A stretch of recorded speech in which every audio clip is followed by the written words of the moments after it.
मेरा नाम राजीव कुमार है। मैं जौनपुर का रहने वाला हूँ।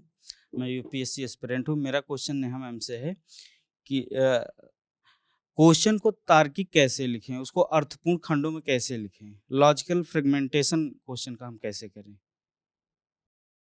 सी मैंने पहले बोला था कि बाइफरकेट करो जब क्वेश्चन यू आर रीडिंग, तो आप कीवर्ड्स को पकड़िए और बाइफरकेट कर लीजिए कि आपका क्वेश्चन किस किस सेगमेंट में जाने वाला है, क्या क्या ये पूछ रहा है।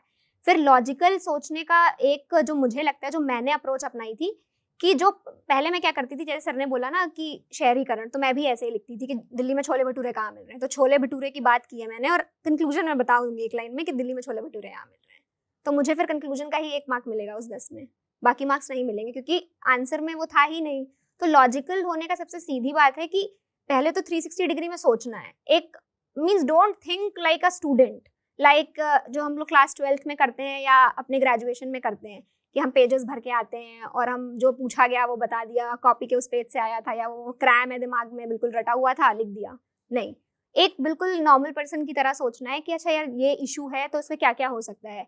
इसको क्या, जैसे एआई का ही क्वेश्चन है कि एआई से सोसाइटी में लिंकेज है, एआई से एथिक्स में लिंकेज है, एआई से जो छोटे बच्चे हैं उनकी रेयरिंग में लिंकेज है कि कैसे चाइल्ड रेयरिंग इफेक्ट हो रही है, एआई कैसे उनको इफेक्ट कर रहा है।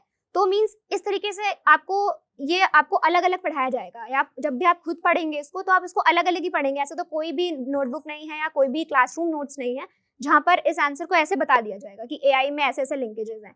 वो तो आपने डिफरेंट डिफरेंट जगह वो चीज पढ़ी है। अब आपको एक प्रॉपर नहीं, जैसे हमारे पास किचन में हमारे पास सारे मसाले हैं, लेकिन हमें आपको सारे मसाले प्रोवाइड कर दिए गए हैं, उन मसालों को यूज करके अब एक डिश बनानी है।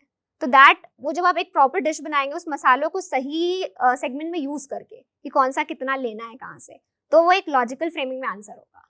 और ये जो आंसर राइटिंग है, ये मतलब सर की बात फिर रिपीट करूंगी कि ये सोच कर नहीं होगी।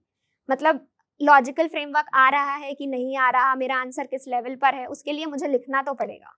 और आई वुड से कि लॉजिक, मतलब जो ये चीज़ मेरे लिए काम की कि मैं रोज़ एक आंसर प्रैक्टिस करती थी।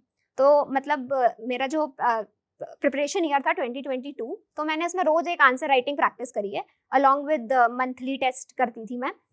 तो इससे क्या हुआ कि जब मैं प्रीलिम्स के बाद, आई वाज नॉट श्योर कि प्रीलिम्स हो रहा बहुत डाइसी होता है, तो I was not sure till the last day. तो मैंने जो मेंस के प्रॉपर 20 आंसर लिखने होते 3 आवर्स में, वो मैंने प्री के बाद ही लिखना शुरू किया।